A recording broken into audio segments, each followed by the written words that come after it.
देखिए, ग्वालियर के जो वकील है, जो भी अम्बेडकरवादी लोग हैं, वो बाबा साहब की मूर्ति लगाना चाहते हैं। अब बाबा साहब ने देश का संविधान लिखा है। बाबा से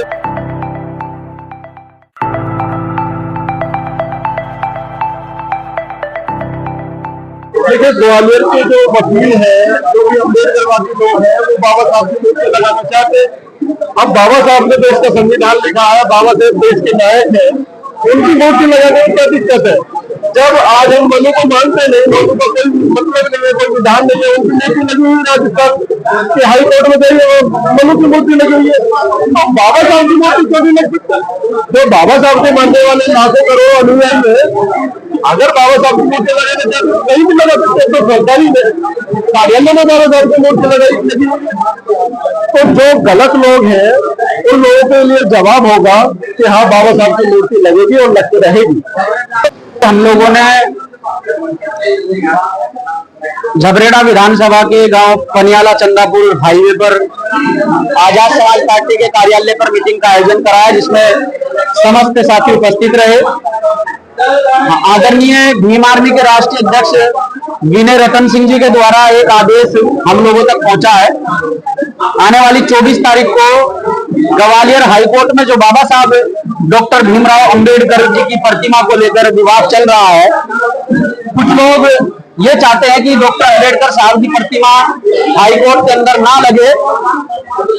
उस प्रतिमा को लेकर कि वो प्रतिमा हाईकोर्ट के अंदर लगनी चाहिए। बाबा साहब डॉक्टर अंबेडकर साहब संविधान निर्माता है और कहीं ना कहीं देश की समस्त जनता उनका सम्मान करती है।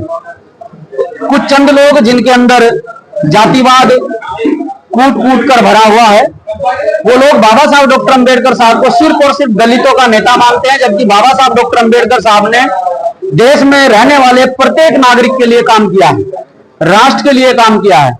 तो हम ये चाहते हैं कि ग्वालियर हाईकोर्ट में बाबा साहब डॉक्टर अंबेडकर साहब की प्रतिमा को सम्मान सहित स्थापित किया जाए। उसके लिए हम 24 तारीख में जिला हरिद्वार में एक आंदोलन करने के लिए जा रहे हैं, जिसमें मुख्य अतिथि के तौर पर आदरणीय विनय रतन सिंह जी भीम आर्मी भारत एकता मिशन के राष्ट्रीय अध्यक्ष महोदय पहुंचने वाले हैं और हम लोग वहां बड़ी संख्या में पहुंचकर अपना विरोध दर्ज करेंगे।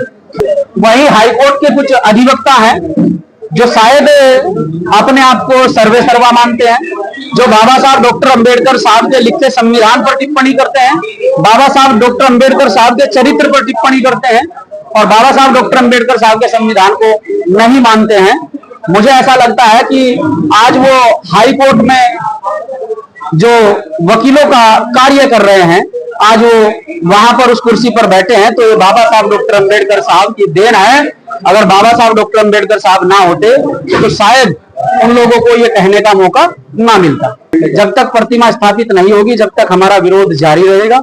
और आज तो हमारे सम्मानित नेतागणों ने ग्वालियर के अंदर कितना बड़ा जनसमूह इकट्ठा कर आंदोलन किया है, एक मैसेज दिया है। इतना बड़ा जनसमूह इकट्ठा कर हम समस्त उत्तराखंड प्रदेश वासियों को यहाँ जिला हरिद्वार में बुलाएंगे और एक बड़ा संदेश यहाँ से देंगे। अगर फिर भी हमारी बात को मान्य नहीं किया जाता है तो फिर यह आंदोलन एक बड़ा रूप लेगा और देश भर से लोगों को बुलाकर दिल्ली में इकट्ठा किया जाएगा। बाबा साहब डॉक्टर अंबेडकर साहब के सपनों के भारत का निर्माण करने की बात अगर बीजेपी के लोग कर रहे हैं, तो उन्हें बाबा साहब डॉक्टर अंबेडकर साहब का सम्मान और बाबा साहब डॉक्टर अंबेडकर साहब के समाज का सम्मान करना चाहिए। अन्यथा ये इस तरह की बयानबाजी व्यर्थ बयानबाजी है, मैं इस पर विश्वास नहीं करता।